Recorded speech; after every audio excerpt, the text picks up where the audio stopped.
Jenna, and today I'm going to explain the Sieve of Eratosthenes. This is an easy way to find all the primes within a given set of numbers. The definition of a prime number is a whole number greater than 1 that is divisible by only 1 and itself. Today we will only be working with numbers from 1 up until 100. The first thing we need to do is find the square root of 100, which we know is 10. So in the sieve, we will only have to deal with prime numbers less than 10. This is because any prime numbers greater than 10 would have to be multiplied by a number less than 10 to be less than 100. The purpose of the sieve is to eliminate all composite numbers. Since all composite numbers are divisible by a prime number, we need to get rid of all the multiples of prime numbers less than 10. The first prime number we need to deal with is 2. So let's cross out all of the multiples of 2.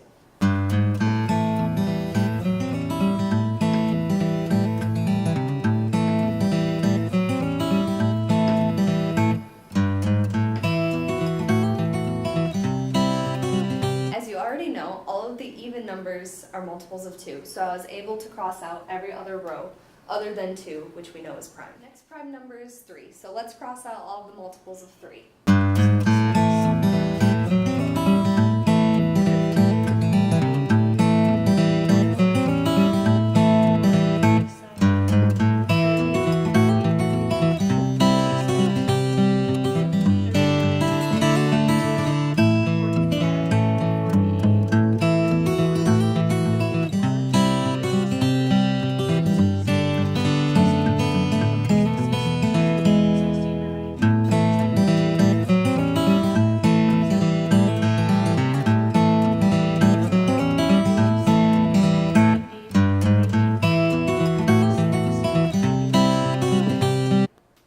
Prime number is 5. We know that all multiples of 5 either end in a 5 or 0, and all of the zeros were crossed out by the multiples of 2. So we only have to deal with the columns of 5.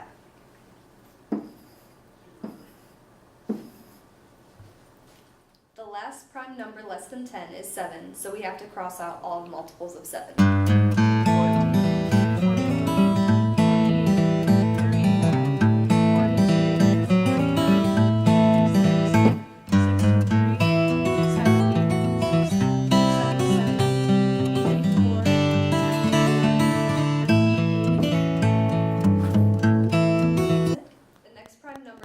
But since we already know that we only have to find multiples of primes less than 10, we can stop here.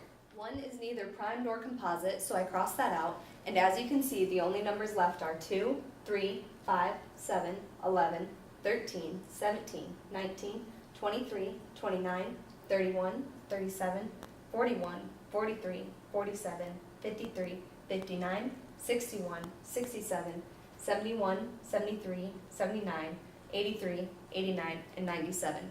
These are all of the prime numbers between 1 and 100. Hopefully this helps you to better understand the sieve method for finding prime numbers. Thank you for watching.